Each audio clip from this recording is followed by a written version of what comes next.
အားလုံးပဲမင်္ဂလာပါဗျာကျွန်တော်တို့ရဲ့ဒီမိုဟန်နာဇလန်လေးကတော့ဘိုင်းထဲမှာပို့ပြီးတော့ဆက်ရှင်တက်လာပြီလို့ပြောမှာပါပြီးခဲ့တဲ့အပိုင်းမှာမော်ချွန်းတယောက်သူ့အမေအတွက်လက်စားချေဖို့ကြိုးစားနေတာကိုအားလုံးပဲမြင်တွေ့ခဲ့ရကြမှာပဲဖြစ်ပါတယ်ဒီနေ့မှာတော့သူဘယ်တော့အားသွန်ခွန်ဆိုင်ကြိုးစားနေလဲဆိုတာကိုအသေးစိတ်ဆက်ကြည့်နိုင်ကြအောင်ဗျာ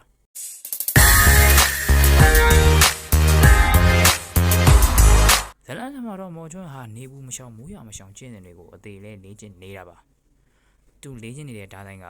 တားမှမဟုတ်ဘဲနဲ့သူရဲ့အသက်တက်ကိုတော့လောင်ကျွမ်းစေနိုင်တဲ့အထိပြင်းထန်လွန်းလှပါတယ်ဒါပေမဲ့ပြဿနာကသူရဲ့အတွင်းအားတိုးလောင်နိုင်စွမ်းကအားနေနေသေးတော့အင်အားကိုအလုံးကျွန်းတွန်းလိုက်တိုင်းမှာခန္ဓာကိုယ်ကဝဲမခံနိုင်ဘဲနဲ့ပါဇက်ကနေသူ့ရဲ့အန်တဲ့အထိဒဏ်ရာတွေရနေခဲ့တာပေါ့ဘေးကနေရှင်နေတဲ့သူ့ဘေးကလည်းဒီလောက်နဲ့နားပါတော့လို့စိုးရင်တကြီးနဲ့တားနေပေမဲ့လည်းမုံချွန်းရဲ့မျက်လုံးထဲမှာတော့ငါတန်မမဖြစ်မယ်ငါအမေကိုတတ်တဲ့မိစ္ဆာတွေကိုငါလက်နဲ့ကိုယ်တိုင်ပြန်တက်ရမယ်ဆိုတဲ့ပြန်သားတဲ့စိတ်ဓာတ်တွေကအထင်သာမြင်နေရပါတယ်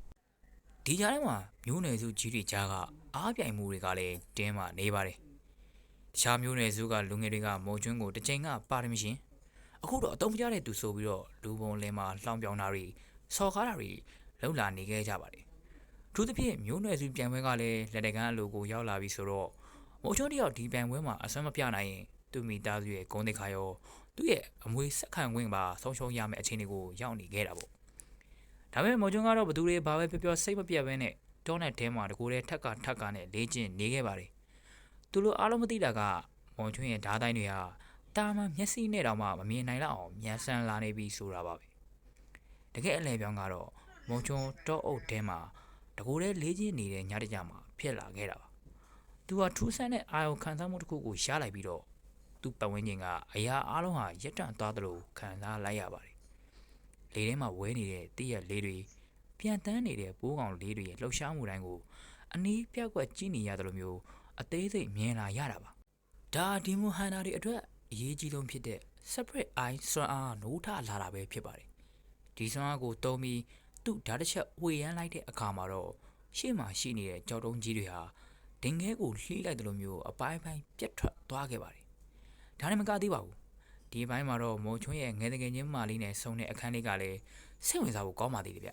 သူတို့နှစ်ယောက်ကြားကတန်ရောတဲ့နဲ့အပြန်အလှန်အားပေးမှုတွေကကြည့်ရှုသူတွေကိုခဏတာစိတ်အေးချမ်းစေခဲ့ပါတယ်ဒါပေမဲ့ဒီအေးချမ်းမှုကတော့ကြာကြာမခံပါဘူးဇလန်ရဲ့ဆုံးမတော့မော်ချွန်းကသူ့ရဲ့ဒီဆွမ်းအသစ်ကိုလှုပ်ဝက်ထားဖို့ဆုံးဖြတ်လိုက်ပေမဲ့ညိုတဲကိုမိစ္ဆာတွေရဲ့အငွေ့တွေဆင့်ဝင်လာနေတာကိုသူပထမဆုံးသတိပြုမိလိုက်ပါတယ်အမောင်တူထဲမှာတစုံတစ်ခုကချောင်းမြောင်းနေတယ်လို့မျိုးခံစားချက်ကြီးကကြောက်စရာကောင်းတော့လာပါတယ်ဗျာရှေ့မှာဘလို့ကြောက်စရာကောင်းတဲ့မိစ္ဆာတွေနဲ့ရင်ဆိုင်ရမလဲမုံချွန်းရဲ့ဒီလှုပ်ဝက်ဆွမ်းအားတွေကမျိုးနယ်သူပြန်ပွဲမှာလူတွေကိုဘလောက်တိအံ့အားတန့်သွားစေမလဲဆိုတာကိုနောက်ပိုင်းတွေမှာစိတ်လှုပ်ရှားရင်ခုန်စွာနဲ့စက်ကြည့်ရမှာပါဗျာ